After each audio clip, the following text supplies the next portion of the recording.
വാർത്തകൾ വിശദമായി. കസ്റ്റഡിയിലെടുത്ത SDPI സംസ്ഥാന നേതാക്കളെ പോലീസ് വിട്ടയച്ചു. എറണാകുളം പ്രസ് ക്ലബ്ബിൽ വാർത്താസമ്മേളനം നടത്തി പുറത്തിറങ്ങുമ്പോഴാണ് സംസ്ഥാന പ്രസിഡന്റ് അബ്ദുൾ മജീദ് ഫൈസി അടക്കമുള്ളവരെ കസ്റ്റഡിയിലെടുത്തത്. നേതാക്കളെ കസ്റ്റഡിയിലെടുത്തതിനെ തുടർന്ന് SDPI ആഹ്വാനം ചെയ്ത നാളത്തെ ഹർത്താൽ പിൻവലിച്ചേക്കും. വിവരങ്ങളുമായി ശ്രീനാഥ് ചേരുന്നു. ശ്രീനാഥ്, എന്തിനാണ് പോലീസ് കസ്റ്റഡിയിലെടുത്തത്? എന്തുകൊണ്ടാണ് വിട്ടയച്ചത്? നാളെ ഹർത്താൽ ഉണ്ടാകുമോ?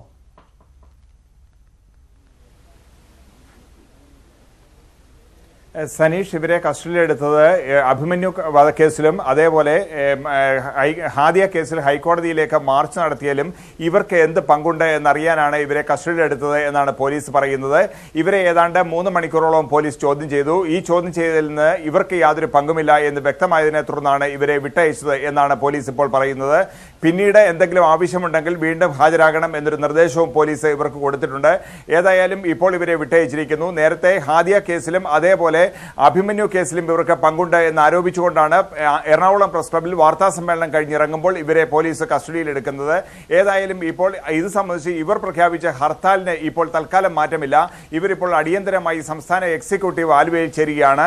ആലുവയിലെ സംസ്ഥാന എക്സിക്യൂട്ടീവിന് ശേഷം മാത്രമേ ഹർത്താൽ മാറ്റം വരുത്തണമോ എന്ന് ഇവർ തീരുമാനിക്കുകയുള്ളൂ. ഹർത്താൽ മാറ്റം വരുത്താനാണോ ശ്രീനാഥ് സാധ്യത?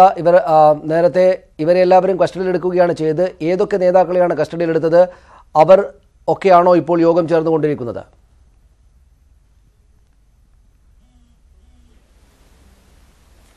സംസ്ഥാന പ്രസിഡന്റ് അബ്ദുൾ മജീദ് ഫൈസി, സംസ്ഥാന vice president MK Manoj Kumar, സംസ്ഥാന സെക്രട്ടറി റോയി അറയ്ക്കൽ, ജില്ലാ പ്രസിഡന്റ് VK ഷൌക്കത്ത് അലി എന്നിവരെയാണ് കസ്റ്റഡിയിലെടുത്തത്. ഇവരൊക്കെ തന്നെയാണ് ഇപ്പോൾ യോഗം ചേർന്നുകൊണ്ടിരിക്കുന്നതും. ഏതായാലും ഇവരെ കസ്റ്റഡിയിലെടുത്തത് ഹാദിയ കേസിലും അതുപോലെ അഭിമന്യു കേസിലും ഇവർക്ക് പങ്കുണ്ട് എന്ന് ആരോപിച്ചുകൊണ്ടാണ്. പക്ഷേ ഈ പങ്ക് വ്യക്തമായിട്ടില്ല എന്നുള്ള കാരണത്താലാണ് പോലീസ് ഇവരെ വിട്ടയച്ചിരിക്കുന്നത്. ഇക്കാര്യത്തിൽ പോലീസ് ഇരുട്ടിൽ തപ്പുകയാണ് എന്നാണ് നമുക്ക് മനസ്സിലാക്കാൻ കഴിയുന്നത്. അടുത്ത 5 പ്രതികളെ കൂടെ ഈ അഭിമന്യു കേസിൽ പോലീസിനെ പിടികൂടേണ്ടതുണ്ട്. ഇവരെ സംബന്ധിച്ച് യാതൊരു വിവരവും പോലീസിന് ഇതുവരെ ലഭിച്ചിട്ടില്ല. അതുകൊണ്ട് തന്നെ ആരിൽ നിന്ന് ഈ വിവരം ലഭിക്കും എന്ന് തപ്പി നടക്കുകയാണ് പോലീസ്. അതിന്റെ ഭാഗമായിട്ടാണ് പോലീസ് കണ്ണിൽ കണ്ട എല്ലാ SDPI പ്രവർത്തകരെയും കഴിഞ്ഞ ദിവസങ്ങളിൽ അറസ്റ്റ് ചെയ്തിരിക്കുന്നതും കസ്റ്റഡിയിലെടുത്തിരിക്കുന്നതും.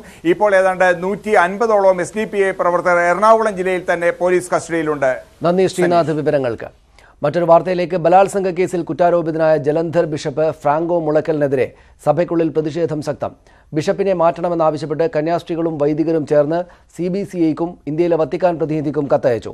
ഇന്ത്യൻ ക്രിസ്ത്യൻ വിമൻ മൂവ്മെന്റിന്റെ നേതൃത്വത്തിൽ 70 കന്യാസ്ത്രീകളും 15 വികാരിമാരും 93 അൽമായരും ചേർന്നാണ് കത്ത് നൽകിയത്. ലൈംഗിക പീഡന കേസുകളിൽ കർശന നടപടികൾ സ്വീകരിക്കണമെന്നും കത്തിൽ ആവശ്യപ്പെടുന്നു.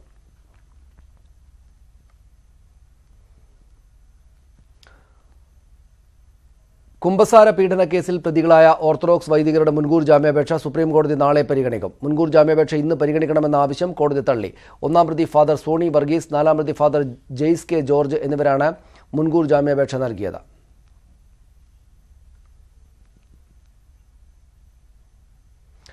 MG യൂണിവേഴ്സിറ്റി വൈസ് ചാൻസലർ പദവിയിൽ നിന്നും ബാബു സെബാസ്റ്റ്യനെ അയോഗ്യനാക്കിയ ഹൈക്കോടതി ഉത്തരവ് സുപ്രീംകോടതി റദ്ദാക്കി. ഉത്തരവിൽ ഹൈക്കോടതി ഭേദഗതി വരുത്തിയപ്പോൾ ബാബു സെബാസ്റ്റ്യന്റെ ഭാഗം കേട്ടില്ല എന്ന വാദം പരിഗണിച്ചാണ് സുപ്രീംകോടതിയുടെ ഉത്തരവ്. ബാബു സെബാസ്റ്റ്യന്റെ യോഗ്യത ചോദ്യം ചെയ്തുള്ള ഹർജി ഹൈക്കോടതി വീണ്ടും പരിഗണിക്കണം. ഹർജിയിലെ മുഴുവൻ കക്ഷികളും ഈ മാസം 23-ന് ഹൈക്കോടതിയിൽ ഹാജരാകണം. ഹർജികളിൽ അടുത്ത മാസം 5-നുള്ളിൽ ഹൈക്കോടതി തീർപ്പ് പറയണമെന്നും ചീഫ് ജസ്റ്റിസ് അധ്യക്ഷനായ ബെഞ്ച് ഉത്തരവിട്ടു.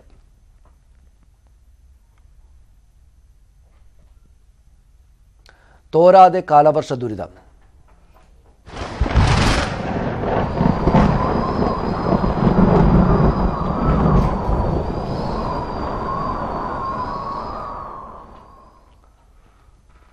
കൊച്ചിയിലെ താഴ്ന്ന പ്രദേശങ്ങൾ മിക്കതും വെള്ളത്തിലായി. ഇവിടങ്ങളിലെ ജനജീവിതം തീർത്തും ദുസ്സഹമായിരിക്കുകയാണ്. കൊച്ചിയിൽ നിന്ന് ഡാനി പോളും SS ശരണും തയ്യാറാക്കിയ റിപ്പോർട്ടിലേക്ക്. ഏതായാലും നമ്മളിപ്പോൾ ദൃശ്യങ്ങളിൽ കാണുന്നത് പോലെ തന്നെ വീടുകളിലും ബാക്കി സ്ഥലങ്ങളിലെല്ലാം വലിയ രീതിയിൽ വെള്ളക്കെട്ട് രൂപപ്പെട്ടിട്ടുണ്ട്. അതുകൊണ്ട് തന്നെ വീട്ടിൽ നിന്നും പുറത്തിറങ്ങാനാകാത്ത ഒരു സാഹചര്യമാണുള്ളത്. ഇപ്പോൾ പ്രതികരിക്കാൻ വീട്ടിലുള്ളവർ തന്നെ ചേരുകയാണ്. 2 മണിയോടുകൂടി തുടങ്ങിയതാണ്. അത് കഴിഞ്ഞപ്പോൾ കയറാൻ തുടങ്ങിയ വെള്ളം ആരും ശരിക്കും പറഞ്ഞാൽ ആരും വന്ന് നോക്കൂല. അതാണ് ഇവിടെ പറ്റിപ്പോയത്.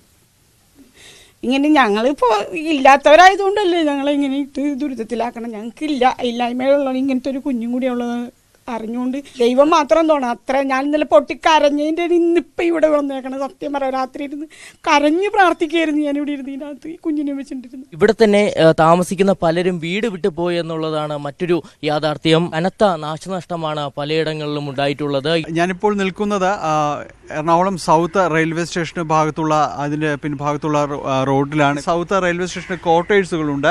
ഈ ക്വാർട്ടേഴ്സുകളുടെയും സ്ഥിതി മറിച്ചല്ല. പക്ഷേ ഏറ്റവും കൂടുതലായി ബാധിച്ചിരിക്കുന്നത് റോഡിനോട് അഭിമുഖം നിൽക്കുന്ന വീടുകളാണ്. ഇപ്പോൾ അടിഞ്ഞുകൂടിയിരിക്കുന്ന അഴുക്കുമെല്ലാം തന്നെ കൂടുതൽ ശക്തിയോടുകൂടി തന്നെ വീടുകളുടെ അകത്തേക്ക് എത്തും.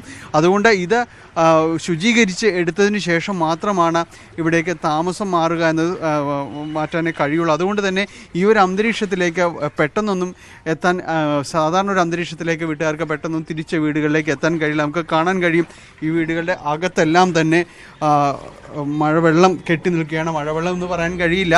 ഈ സമീപത്തെ ഓടകളിലെല്ലാം തന്നെയുള്ള വെള്ളം കയറി ഇത്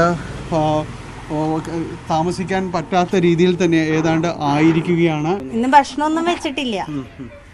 ഇന്നൊക്കെ പുറത്തുനിന്നാ ഭക്ഷണം വെക്കാനൊന്നും സൗകര്യമില്ല. വെള്ളം കയറിയിട്ട് മൊത്തം മുങ്ങിക്കിടക്കാം. രീതിയിൽ രോഗികളടക്കമുള്ളവരെ ആ വീടുകളിൽ ഒറ്റപ്പെട്ടു പോകുന്ന ഒരവസ്ഥ പെട്ടെന്ന് ആരെയും മാറ്റാൻ കഴിയുന്നില്ല. വെള്ളം നിറഞ്ഞിരിക്കുകയാണ്. ആകെ രക്ഷപ്പെട്ടിരിക്കുന്നത് പൂച്ചക്കുട്ടി മുകളിലേക്ക് കയറിയിരിക്കുന്നു എന്നത് മാത്രം. തെരടിച്ച് വന്നതാ, വണ്ടി പോകുമ്പോ തെരടിച്ചിട്ടാണ് ഇത്രയും കയറണത്. വീട്ടു സാധനങ്ങളൊക്കെ ആരെങ്കിലും എടുത്തുകൊണ്ട് പോയാലും അറിയൂല. അതെ അതെ. ഈ രീതിയിൽ ഈ സമീപകാലത്തെങ്ങും ഇല്ലാത്ത രീതിയിലാണ് ഇപ്പോൾ വെള്ളക്കെട്ട് ഇവിടെ ഉണ്ടായിരിക്കുന്നത്. ഏതാണ്ട് തീർത്തും ഇവിടെ കഴിയാൻ പറ്റാത്തൊരു സാഹചര്യത്തിലേക്കാണ് കാര്യങ്ങൾ ചെന്നിരിക്കുന്നത്. കനത്ത മഴയിൽ മുങ്ങി മധ്യകേരളം. ഇന്ന് സംസ്ഥാനത്തിന്റെ വിവിധ ഭാഗങ്ങളിൽ വെള്ളക്കെട്ടിലും പുഴയിലും വീണ് 6 പേർ മരിച്ചു. എറണാകുളം ജില്ലയിൽ മാത്രം 3053 പേരെ മാറ്റിപ്പാർപ്പിച്ചിട്ടുണ്ട്. സംസ്ഥാനത്ത് റെയിൽ റോഡ് ഗതാഗതം താറുമാറായി.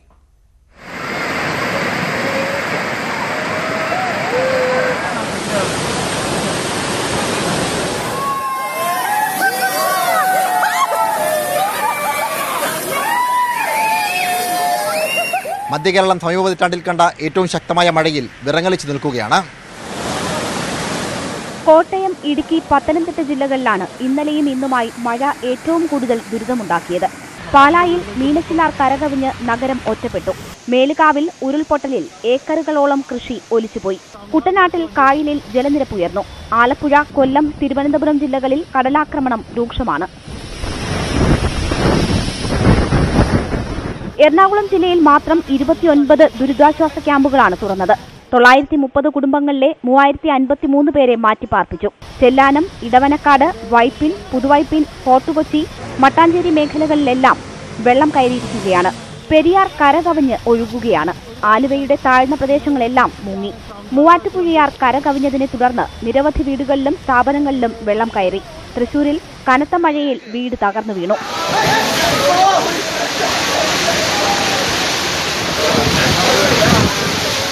സ്ഥിതി വിലയിരുത്താൻ മുഖ്യമന്ത്രിയുടെ നേതൃത്വത്തിൽ ഉന്നതതല യോഗം ചേർന്നു. ട്രെയിനുകൾ 2 മുതൽ 5 മണിക്കൂർ വരെ വൈകിയാണ് ഓടുന്നത്. മലയോര മേഖലയിൽ റോഡ് ഗതാഗതവും മുടങ്ങി. ന്യൂസ് 18 കോട്ടയം, കൊച്ചി, തിരുവനന്തപുരം. മഴക്കെടുതിയിൽ നാശനഷ്ടം സംഭവിച്ചവർക്ക് നഷ്ടപരിഹാര വിതരണത്തിന് കാലതാമസം ഉണ്ടാകരുത് എന്ന് മുഖ്യമന്ത്രി പിണറായി വിജയൻ. വെള്ളപ്പൊക്ക ബാധിതയിടങ്ങളിൽ കുടിവെള്ളം എത്തിക്കാൻ നടപടി സ്വീകരിക്കണമെന്നും പകർച്ചവ്യാധികൾക്കെതിരെ ജാഗ്രത പുലർത്തണമെന്നും മുഖ്യമന്ത്രി പറഞ്ഞു. മഴക്കെടുതി വിലയിരുത്തുന്നതിന് ജില്ലാ കളക്ടർമാരുമായി നടത്തിയ വീഡിയോ കോൺഫറൻസിലാണ് മുഖ്യമന്ത്രിയുടെ നിർദ്ദേശം. ഏത് അടിയന്തര സാഹചര്യവും നേരിടാൻ സംസ്ഥാനം സജ്ജമാണെന്ന് റവന്യൂ മന്ത്രി ഇ ചന്ദ്രശേഖരൻ. ഇതിന് ഫണ്ട് തടസ്സമാകില്ലെന്നും മന്ത്രി അറിയിച്ചു.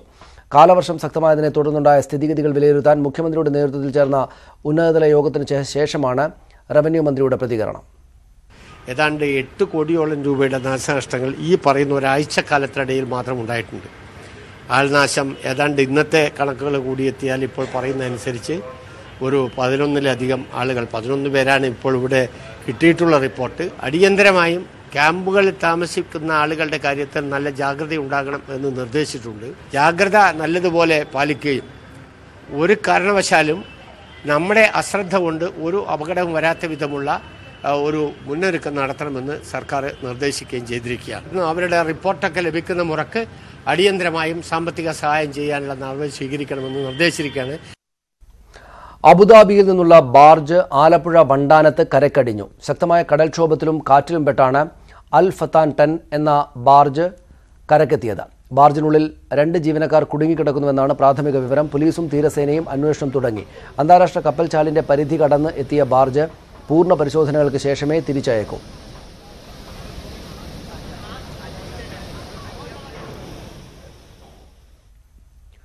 കേരളത്തിന് പുറമെ തമിഴ്നാട്ടിലും കർണാടകയിലും ശക്തമായ മഴയാണ്. കാവേരി നദി കരകവിഞ്ഞൊഴുകി. ഹൊഗനക്കൽ ഉൾപ്പെടെയുള്ള വിനോദസഞ്ചാര മേഖലകളിൽ നീരൊഴുക്ക് ശക്തമായിട്ടുണ്ട്. ഇതേ തുടർന്ന് കർണാടകം കാവേരിയിൽ നിന്ന് കൂടുതൽ ജലം തമിഴ്നാടിന് വിട്ടു നൽകാൻ തുടങ്ങി. ബില്ലിഗുണ്ടൽ മുതൽ മേട്ടൂർ വരെയുള്ള ഭാഗങ്ങൾ വെള്ളപ്പൊക്ക ഭീഷണിയിലാണ്. താഴ്ന്ന പ്രദേശങ്ങളെല്ലാം വെള്ളത്തിനടിയിലായി. ഊട്ടിയിലും മധുരയിലും കനത്ത മഴ തുടരുകയാണ്. ശശി തരൂർ MP-യുടെ ഓഫീസിന് നേരെ യുവമോർച്ചയുടെ കരിയോയിൽ പ്രയോഗം. ഓഫീസിന് മുന്നിൽ റീത്ത് വെച്ച പ്രവർത്തകർ പാകിസ്ഥാൻ ഓഫീസ് എന്ന ബോർഡും സ്ഥാപിച്ചു. അക്രമത്തിനെതിരെ ശക്തമായ പ്രതിഷേധവുമായി കോൺഗ്രസ് രംഗത്തെത്തി. സംഭവത്തിൽ ശശി തരൂർ തിരുവനന്തപുരം സിറ്റി പോലീസ് കമ്മീഷണർക്ക് പരാതി നൽകി.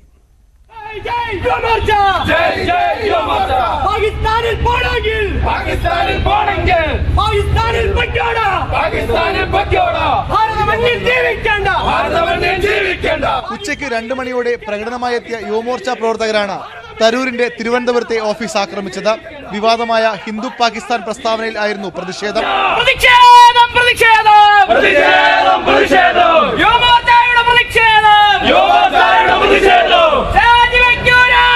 പ്രതിപക്ഷ നേതാവ് രമേശ് ചെന്നിത്തലയ്ക്കൊപ്പം ഓഫീസ് സന്ദർശിച്ച ശശി തരൂർ പ്രസ്താവനയിൽ ഉറച്ചു നിന്നു. ഒരു സംശയമില്ല, ഞാൻ അവര് പറഞ്ഞ കാര്യങ്ങളെ വായിച്ച് അവരെ കൂട്ടിയത്, അവരെക്കുറിച്ച് സത്യം പറഞ്ഞില്ലെങ്കിൽ എന്താ എന്റെ അഭിപ്രായം മാറ്റാൻ ആവശ്യം. പ്രതിപക്ഷ നേതാവും KPCC അധ്യക്ഷനും തരൂരിന് പൂർണ്ണ പിന്തുണ വാഗ്ദാനം ചെയ്തു. ജനാധിപത്യത്തിൽ അഭിപ്രായം പറയാനുള്ള സ്വാതന്ത്ര്യം എല്ലാവർക്കുമുണ്ട്. ആ അഭിപ്രായ പ്രകടനം നടത്തുന്ന ആളുകളെ കായികമായി കൈകാര്യം ചെയ്ത് കളയാമെന്നുള്ള ധാരണയാണ് BJPക്ക് ഉള്ളതെങ്കിൽ അതൊരിക്കലും നടക്കാൻ പോകുന്നില്ല. ഇതൊക്കെ BJPയുടെ ഫാസിസ്റ്റ് ആക്രമണങ്ങളുടെ ഭാഗമാണ്. ഇത് അങ്ങേയറ്റം പ്രതിഷേധാർഹമാണ്. ഓഫീസ് അക്രമം ശരിയായില്ലെന്ന് പറഞ്ഞ BJP നേതാവ് V മുരളീധരൻ തരൂരിന്റെ പരാമർശത്തിലുള്ള പ്രതിഷേധം ആവർത്തിച്ചു. ജനാധിപത്യപരമായിട്ട് അതിനെതിരായിട്ടുള്ള പ്രതിഷേധം ഉണ്ടാവുന്നതിൽ തെറ്റൊന്നുമില്ല. പക്ഷേ ഓഫീസുകൾ ആക്രമിക്കുന്ന ഒരു സ്ഥിതി ഉണ്ടായിട്ടുണ്ടോ എന്ന് എനിക്കറിയില്ല. അങ്ങനെ ഉണ്ടാവുന്നത് ഒരു ശരിയായിട്ടുള്ള രീതിയല്ല. AG's ഓഫീസിലേക്ക് പ്രതിഷേധ മാർച്ച് നടത്തിയ കോൺഗ്രസ് പ്രവർത്തകർ പ്രധാനമന്ത്രി നരേന്ദ്രമോദിയുടെ കോലം കത്തിച്ചു.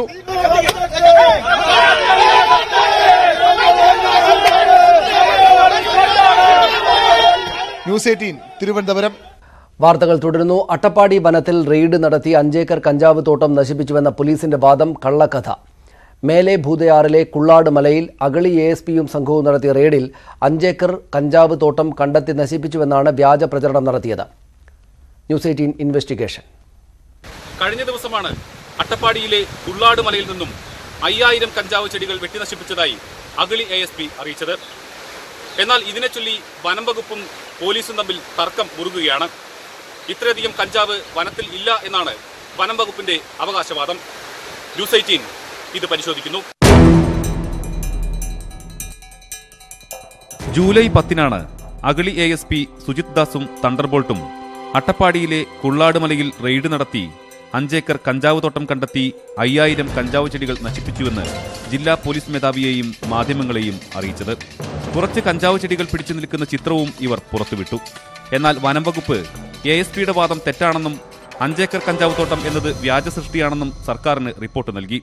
ഈ സാഹചര്യത്തിലാണ് യാഥാർത്ഥ്യമറിയാൻ ന്യൂസ് 18 അന്വേഷണം. ഞാനിപ്പോൾ നിൽക്കുന്നത് അട്ടപ്പാടിയിലെ മേലെ ഭൂതയാറിലാണ്. മേലെ ഭൂതയാറിൽ നിന്നും കുള്ളാട് മലയിലേക്ക് ഏറെക്കുറെ 3 മണിക്കൂറോളം നടന്നു വേണം എത്താൻ. ഇതാണ് കുള്ളാട് മല. പോലീസ് 5 ഏക്കർ കഞ്ചാവ് തോട്ടം കണ്ടെത്തി നശിപ്പിച്ചു എന്ന് പറയുന്നത് ഇവിടെയാണ്. നമുക്ക് ഇതിന്റെ യാഥാർത്ഥ്യം എന്തെന്ന് പരിശോധിക്കാം. കുറച്ച് കഞ്ചാവ് ചെടികൾ ഇവിടെ ഉണ്ടായിരുന്നു എന്നത് സത്യമാണെന്ന് കാഴ്ചകൾ വ്യക്തമാക്കുന്നുണ്ട്. എന്നാൽ അതൊരിക്കലും പോലീസ് പറഞ്ഞതുപോലെയല്ല. ഇവിടെ 5 ഏക്കർ കഞ്ചാവ് തോട്ടം ഉണ്ടായിരുന്നതിന്റെയോ 5000 പോയിട്ട് 1000 ചെടി പോലും വളർന്നതിന്റെയോ ലക്ഷണമില്ല. ഉണ്ടായിരുന്നത് കുറ്റിച്ചെടികൾക്കിടയിൽ നിന്നിരുന്ന കഞ്ചാവ് ചെടികൾ മാത്രമായിരുന്നുവെന്ന് സമീപവാസിയായ ഒരു നിവാസി.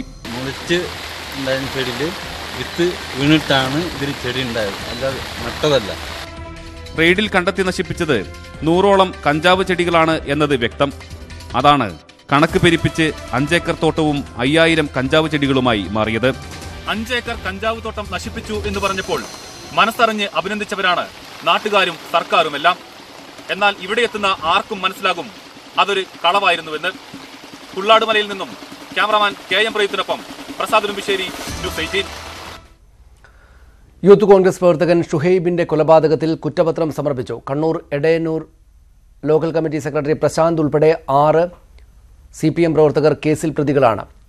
ഇവരെ പിടികൂടാനുണ്ടെന്നും കുറ്റപത്രത്തിൽ പറയുന്നു. ഷുഹൈബ് കൊല്ലപ്പെടുന്നതിന് ഒരാഴ്ച മുമ്പ് ഗൂഢാലോചന നടത്തിയിട്ടുണ്ടെന്നും കുറ്റപത്രത്തിൽ വ്യക്തമാക്കുന്നുണ്ട്. കൊല്ലം അഞ്ചലിൽ ആൾക്കൂട്ട വിചാരണയ്ക്കിടെ മർദ്ദനമേറ്റ ഇതര സംസ്ഥാന തൊഴിലാളി ചികിത്സയ്ക്കിടെ മരിച്ചു. ബംഗാൾ സ്വദേശി മാണിക് റോയിയാണ് മരിച്ചത്. തലക്കേറ്റ പരിക്കിന് കൃത്യമായ ചികിത്സ ലഭിക്കാത്തതാകാം മരണകാരണമെന്നാണ് സൂചന. വിദഗ്ധ ചികിത്സയ്ക്കായി തിരുവനന്തപുരം മെഡിക്കൽ കോളേജിലേക്ക് കൊണ്ടുപോകും വഴിയായിരുന്നു മാണിക്കിന്റെ മരണം. ജൂൺ 24-നാണ് കോഴിയെ മോഷ്ടിച്ചുവെന്നാരോപിച്ച് ഇതര സംസ്ഥാന തൊഴിലാളിയെ മർദ്ദിച്ചത്. സംഭവത്തിൽ ഒരാളെ അഞ്ചൽ പോലീസ് അറസ്റ്റ് ചെയ്തു. കൊല്ലം റെയിൽവേ സ്റ്റേഷനിൽ ട്രെയിനിന്റെ എഞ്ചിനിൽ തീപിടുത്തം. അനന്തപുരി എക്സ്പ്രസിലാണ് അപകടമുണ്ടായത്. ഇതേ തുടർന്ന് ട്രെയിൻ നിർത്തിയിട്ടു. അഗ്നിശമന സേനയെത്തി തീ നിയന്ത്രണ വിധേയമാക്കി. തീപിടുത്തത്തെ തുടർന്ന് 1 മണിക്കൂറോളം തീവണ്ടി ഗതാഗതം തടസ്സപ്പെട്ടിരുന്നു.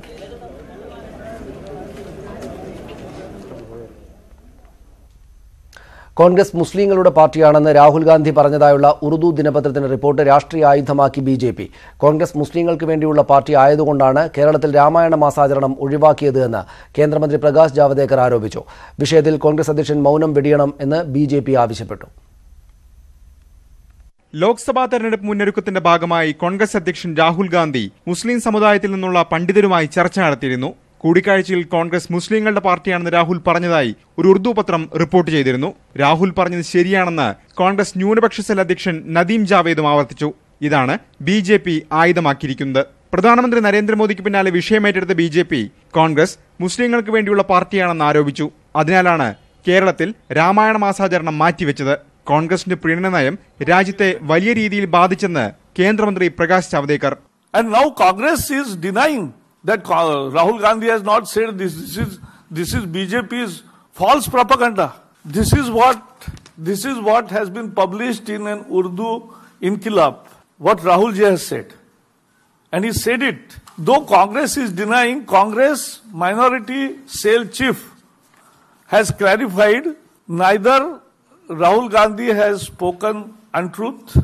He has spoken really that Congress is a party for Muslims. പ്രധാനമന്ത്രിയുടെ ആരോപണത്തിന് പിന്നാലെ വിഷയത്തിൽ കോൺഗ്രസ് നിലപാട് വ്യക്തമാക്കിയിരുന്നു. എല്ലാ ഇന്ത്യക്കാരുടെയും പാർട്ടിയാണെന്ന് വിശദീകരിച്ച കോൺഗ്രസ് വിഷയത്തിൽ പ്രധാനമന്ത്രി മാപ്പ് പറയണമെന്ന് ആവശ്യപ്പെട്ടിരുന്നു. ന്യൂസ് 18 ഡൽഹി.